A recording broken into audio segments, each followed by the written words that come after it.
السلام علیکم۔ یہ پوسٹ پوری طرح فٹ آ رہی ہے یہ محمد حنیف اور ان کی جماعت کے اوپر کہ اندھے آنکھیں بند کر کے، یعنی ویسے بھی اندھے اور آنکھیں بھی بند کر کے گڑھے میں گرتے چلے جا رہے ہیں۔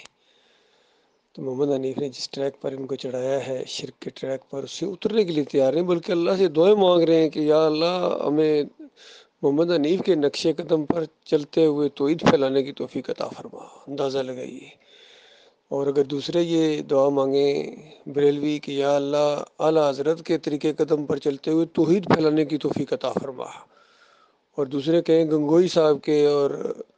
قاسم ننوتوی کے رقش قدم پر چلتے ہوئے توحید پھیلانے کی توفیق عطا فرما، اور اہل حدیث اگر کہیں کہ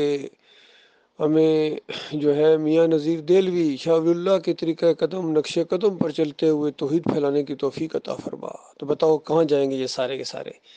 ان دعاؤں کا پھر انجام کیا ہوگا؟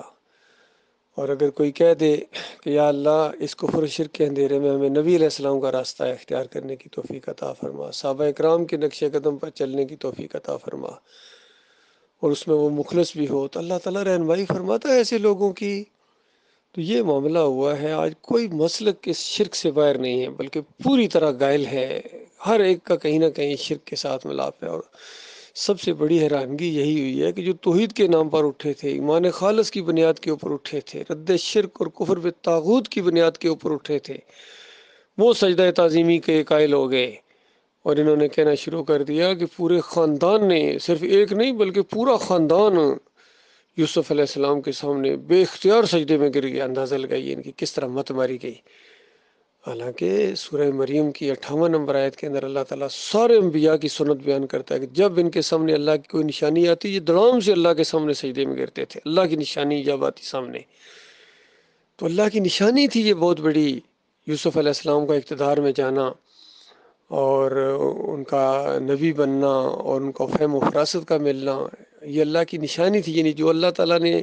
بشارت دی تھی اللہ تعالیٰ نے سچ کر دکھایا، تو اس کے اوپر پورا خاندان اللہ کے سامنے سجدہ ریز ہو گیا۔ یہ سادہ سی بات تھی، لیکن ضد اور انا جب انسان کے اندر آ جاتی ہے، جب انسان کی مت ماری جاتی ہے، اس کی بدبختی اس کے اوپر غالب آ جاتی ہے، تو پھر محمد حنیف کے دماغ کے اندر یہ ایسا شیطان کا وار ہوا کہ اس نے سجدہ شکر کو سجدہ تعظیمی بنا دیا، اور پھر نظم کے ڈنڈے سے اس کو منوایا۔ اندازہ لگے ان مولویوں نے، ظاہری بات ہے مفاد پرست لوگ تھے، قاری خلیل الرحمان جیسے، عبداللہ عمر دورانی جیسے، منور سلطان جیسے، رفعت نواب جیسے، زرار بٹ جیسے، یہ سارے کے سارے ان مولویوں نے، عتیق الرحمان جیسے،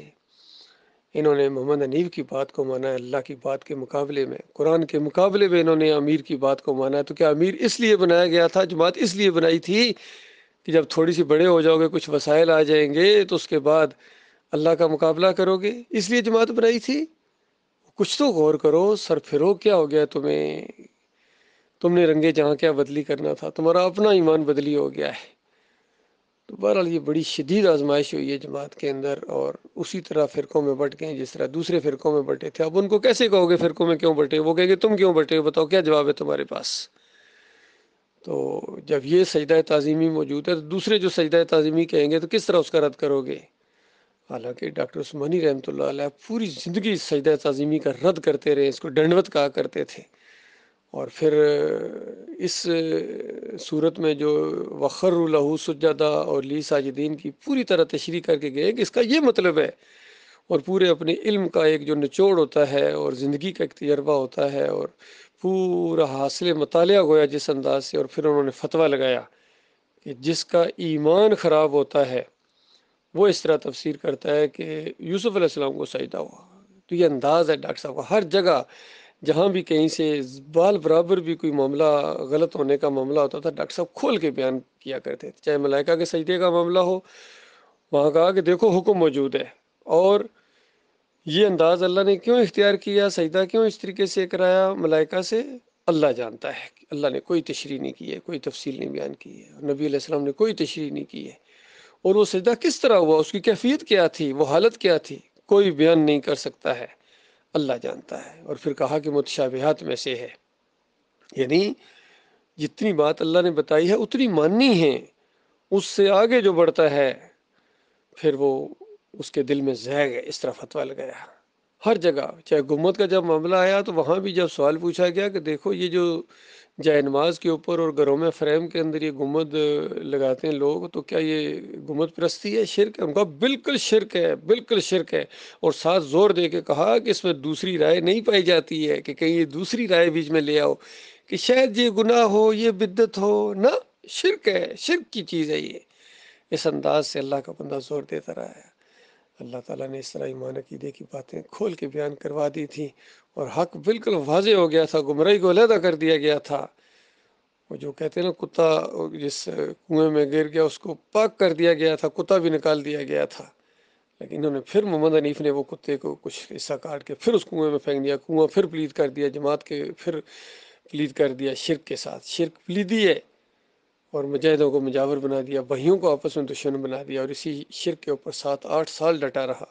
اور اسی شرک کی حالت میں مر گیا۔ کتنے قریبی لوگ اسی شرک میں مروا دی اس نے۔ خالد عزیز جیسا آدمی حافظ قرآن اندازہ لگائیے، خود اس کی اپنی بیوی محمد حنیف کسی شرک کے اوپر مر گئی، اور کتنے لوگ ہیں بڑے بڑے تقریر کرنے والے تھے، اور باقی جو بچ گئے ہیں وہ اللہ سے دعائیں کر رہے ہیں کہ یا اللہ محمد حنیف کے نقش قدم پہ چلا تو اس کے بعد آگے کھڈا ہے نا، پھر جہنم میں جاؤ گے، پھر کسی پر گلا نہ کرنا، تم نے خود دعائیں مانگی تھیں۔ بالکل اسی انداز سے جس طرح سورہ المعارج کے شروع میں مالک فرماتا ہے کہ دیکھو مانگنے والے نے عذاب مانگا، وہ تو آنا ہی آنا ہے، وہ تو آنا ہی آنا ہے۔ اللہ سے مانگو تو رحمت مانگو، شفقت مانگو، ایمان مانگو، توحید کا عقیدہ مانگو، جنت مانگو۔ تو انہوں نے مانگا بھی تو کیا مانگا، ان کی بدبختی کس طریقے سے سامنے آ گئی۔ بہرحال اللہ تعالیٰ نے جن کو بچایا وہ بچے ہیں، باقی اکثریت جماعت کی شرک کے اندر چلی گئی ہے۔ اب اللہ تعالیٰ جس پر رحم کرے گا واپس آئے، ورنہ ان کی اکثریت واپس آنے والی نہیں ہے۔